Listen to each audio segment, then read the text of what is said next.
Every day, you and I get bombarded with negative news. And just like our bodies becomes what we eat, our minds become the information that we consume. If you want to stay positive, it's so important that you also listen to stories that inspires you and uplifts you.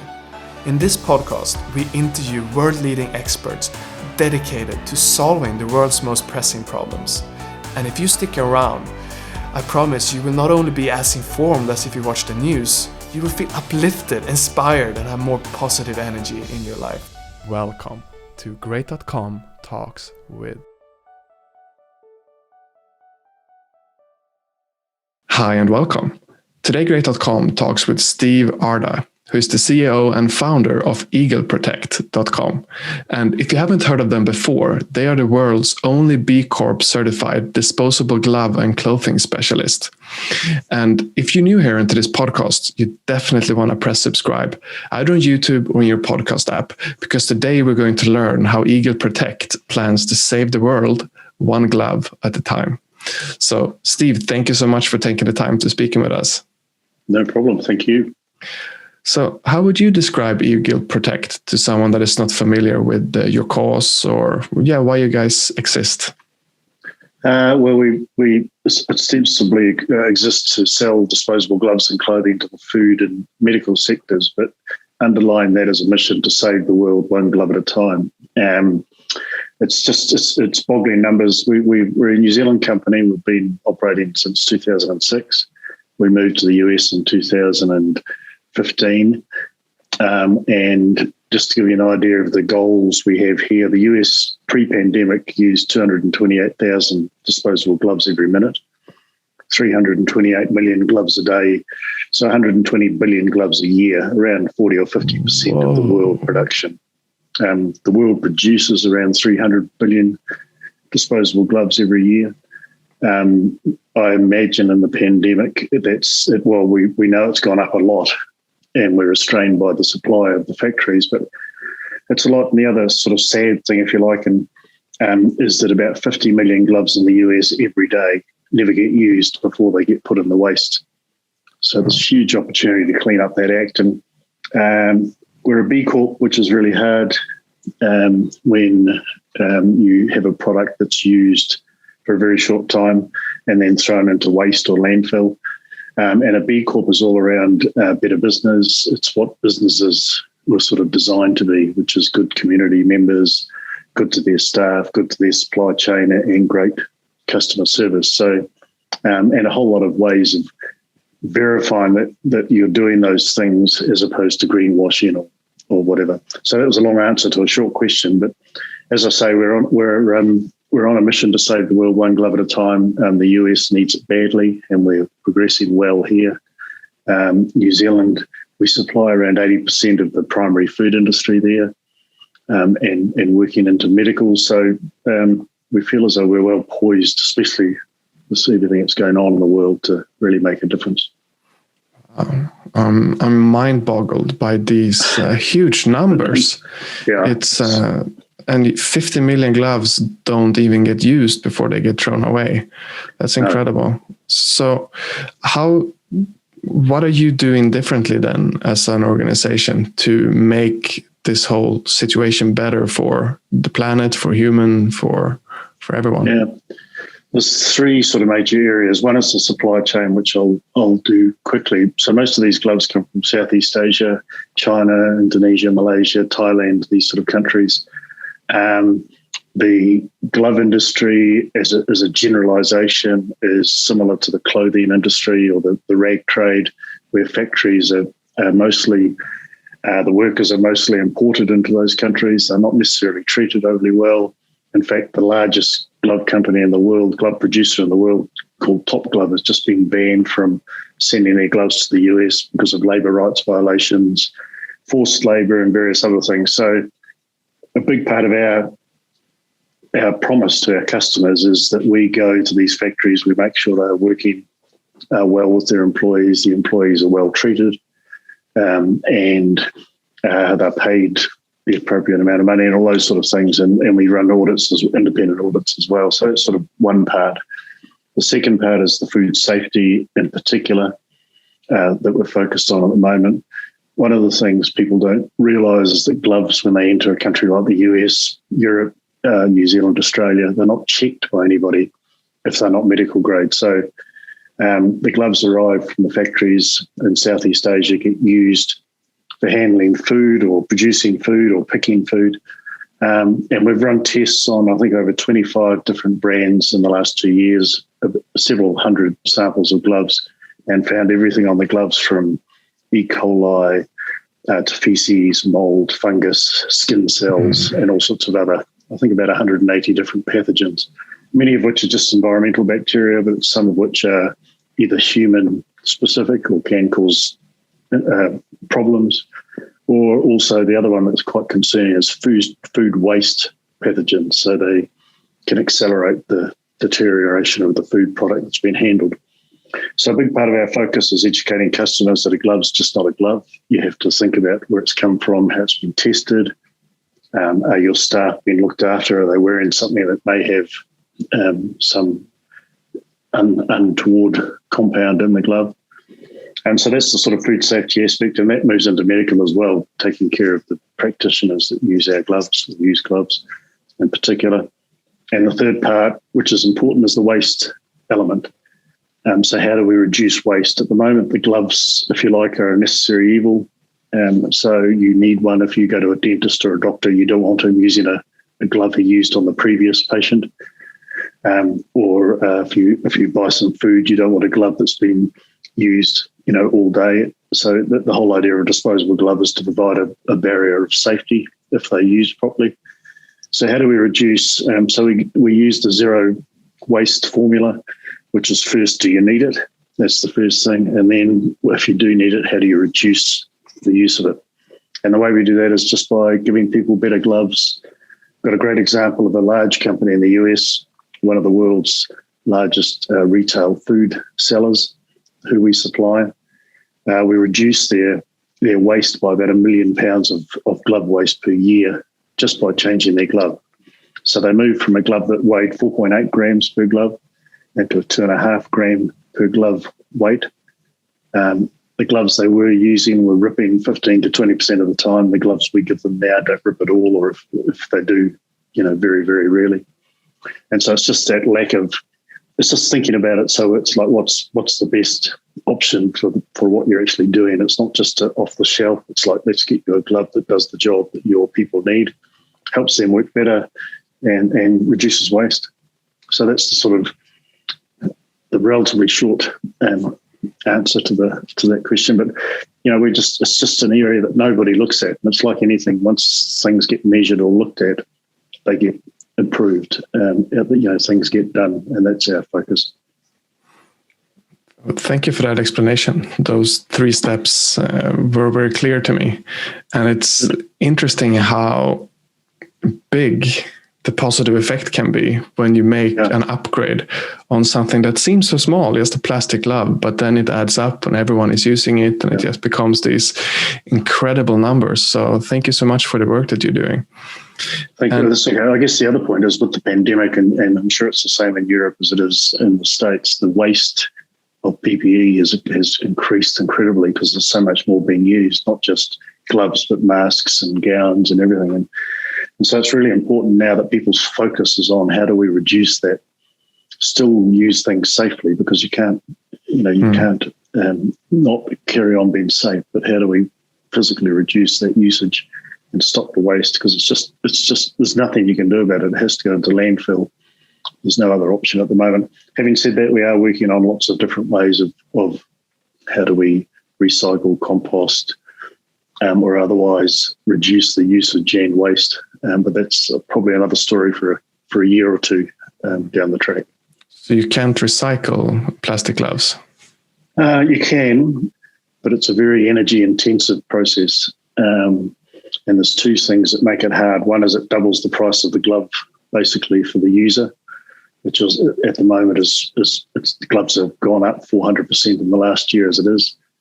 But the other is it tends to, environmentally, it's pretty neutral or worse for the environment than just putting the glove in waste because it's using more energy and more resources to turn that glove into something else. So it makes people feel better, for sure. So it has a mental aspect. But in reality, we're not sort of improving anything. In our view, I mean, I'm sure there are ways if you had your own recycling plant or were very close to the recycling plant, that would certainly help. One of the things we do have is what's called a TPE glove. It's a type of polyethylene, and that can be recycled beautifully. So we're trying to, again, convince large businesses in particular that glove can be used in certain areas. And wherever they can use that, they can be recycled with other plastic waste and turned into, for example, garbage bags or bin liners, that sort of thing. So at least they get another cycle of use before they have to be in the landfill. Thank you for that answer. And I'm getting curious,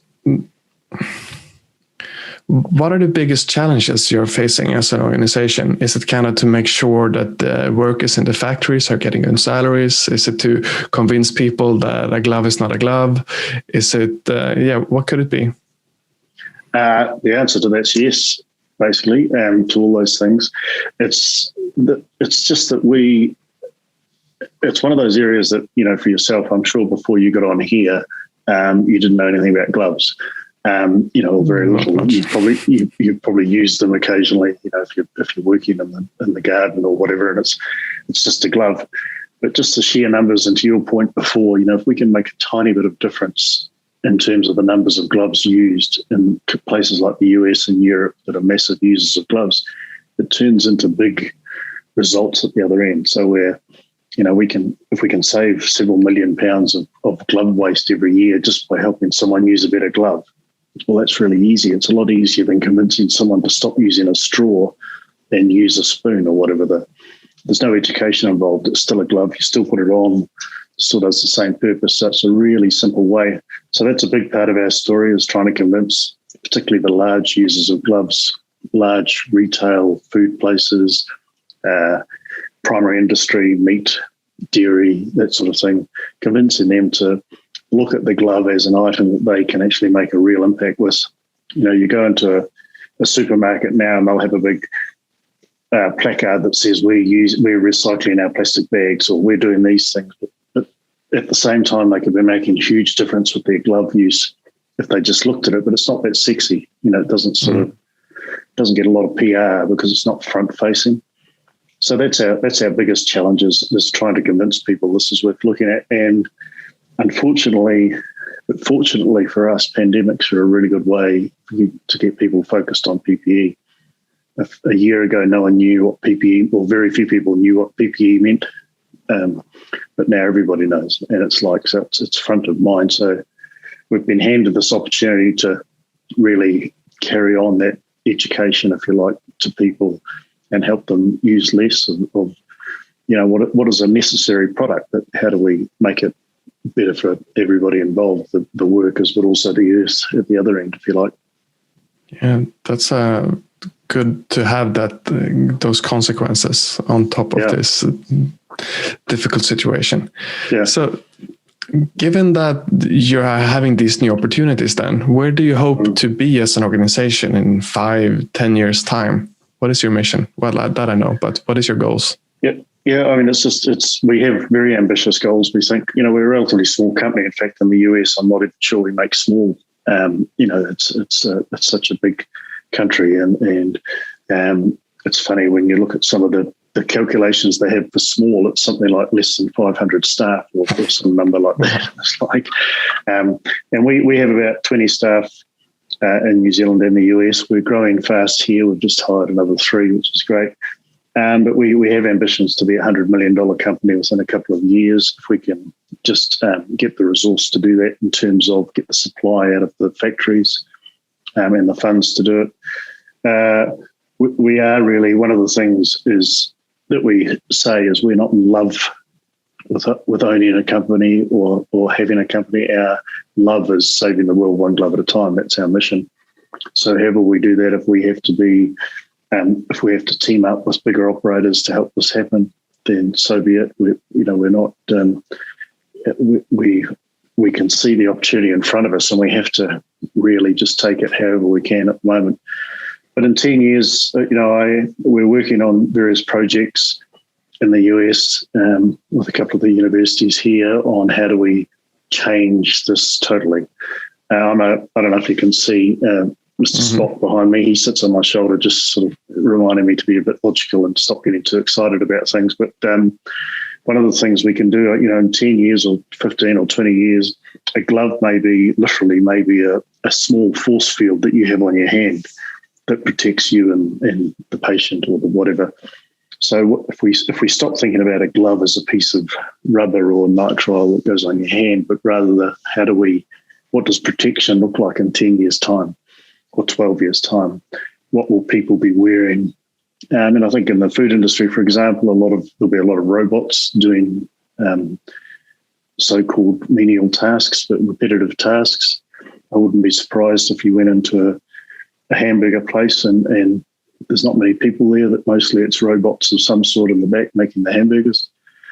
So they don't need gloves anymore. So that's one solution. The other solution is how do you apply it on site? How do you use technologies like new materials and 3D technologies, other technologies that are coming on stream to actually get a glove put on site or very close to on site? So there's lots of those opportunities in the future that we're looking at. So we do our byline. One of our bylines, maybe we have too many, is protection for a busy, dirty world. So at the moment, that's a glove. It's a physical barrier on your hand, but who knows what it is in 10 or 20 years' time. Oh, thank you for painting that picture of the future. It got more exciting than I thought when I asked the question. Yeah, imagine a force field. So, well, who knows what we can do in the future? And these things are moving so fast, and it's pretty crazy. And there's some wonderful technologies out there. And we're at the bottom. We're gloves at the bottom of the pile. There's not many PhDs working on gloves, but we can still tag on to the material science, for example, that's coming through in other packaging products. Sending rockets to Mars, all these sort of things that are making developments that we may or may not be able to dovetail into, which is exciting. Exactly. Now, someone listening to this then, what can they do to both keep up to date with Eagle Protect, but also to somehow be a part of a solution, to somehow being part of saving the world one glove at a time? That's a great question. And on a very, if they have a business or know of businesses that are using disposable gloves, they should talk to them and say, where's this glove coming from? Who's making it? What's it made of? And then what do you do with it? So once people start asking that question, people have to think about it. One of the gloves that's used in the US a lot, and I'm not too sure about Europe, much less in Europe, is a glove made of vinyl PVC. And these have been banned for food handling in some countries like Japan since the early 2000s and discontinued in nearly every other country. But they're used in the US because they're cheap. But they can often contain things like phthalates and various other endocrine disruptors. So it's, I go into a sandwich bar or a takeaway bar and I see this glove being used, I walk out, because either it's going to be contaminating the food with material that's coming out of the glove, or we also know that within 10 seconds of wearing it, it tends to break apart at a molecular level and let pathogens through both ways. So I don't want to get down that story too long because I saw your nose turn up at the thought of what's going on. But it's hard in our business to be positive when there's a lot of this stuff going on. But so if once someone starts to understand that a glove is just not a glove, then they can, and someone's asking questions, especially if they're a customer, where are they coming from? What are they made of? In other words, do you know what's touching your food? We can then start to have that conversation. And again, as I say, our objective is to change or save the world one glove at a time. I don't mind if it's our glove or someone else's, as long as it's a good glove and it comes from a good factory. I guess it's just that's the main thing. We talk about gloves, they're a Zone 1 food safety item. So they should be treated exactly how you'd treat a knife or a blade or a surface that you prepare food on. And that's the conversations we want to have. In the food sector, the medical is similar but different. what's touching your patient, or what are you wearing all day as a nurse or a doctor, and what's happening to that, and what's going into your skin, and so on. I guess just in closing on that point, one of the things we often say to people, especially organic and natural foods producers, is you spend a lot of time, making sure it's organic, free range, natural, all these things. You test the product to the nth degree to make sure it's good for your customers. But then in many cases, you let it be handled by something you've got no idea about. You do no checks on it at all. And we've just had a really recent case with some cannabis producer who was fined for a particular organophosphate that was found on his cannabis product. And after extensive testing, they found it was the glove that put the chemical on the cannabis. And, it eventuated in a recall. It cost him a lot of money and brand damage, just because of the glove. And he just couldn't believe that something that's called food safe could do that. And that's our point. So it's just education. Wow. Incredible to hear what the consequences can be just by being unaware. And it shows the importance of informing yourself of everything that is you put in your body and that is touching the stuff that you put in your body. So, Steve, thank you. I was just going to say it's crazy because people are busy and there's so much to know already. And, it's just how do you keep on top of things? And it's hard, but, that's our job, is to get it out there and make it easy for people. Our first core value is make it easy. Our second is have fun with it. And one of our key ones is be curious, which is why I love what Great.com is doing, getting out there and getting lots of different points of view from people. So thank you for doing that. Thank you. And Steve, thank you so much for taking the time to be on today. I learned a lot of stuff about the gloves that I didn't know before, and I'm sure our listeners did the same. So thank you so much. No problem. Thanks for having me. Thank you. And for you listening, if you enjoyed this episode, press subscribe on YouTube or in your podcast app, because that is showing the algorithms that this is an important conversation. So more people can get the opportunity to learn how they can be involved with saving the world one glove at a time. Thank you so much for listening, and we'll see you in the next episode. What is Great.com? That is the most common question that we get. And the shortest answer I can give you is that we are a company that is moving money from the online casino industry and donates it to charities that is helping the environment. The long answer, unfortunately, I don't have time to tell you today. But if you're curious, definitely Google what is Great.com to learn more.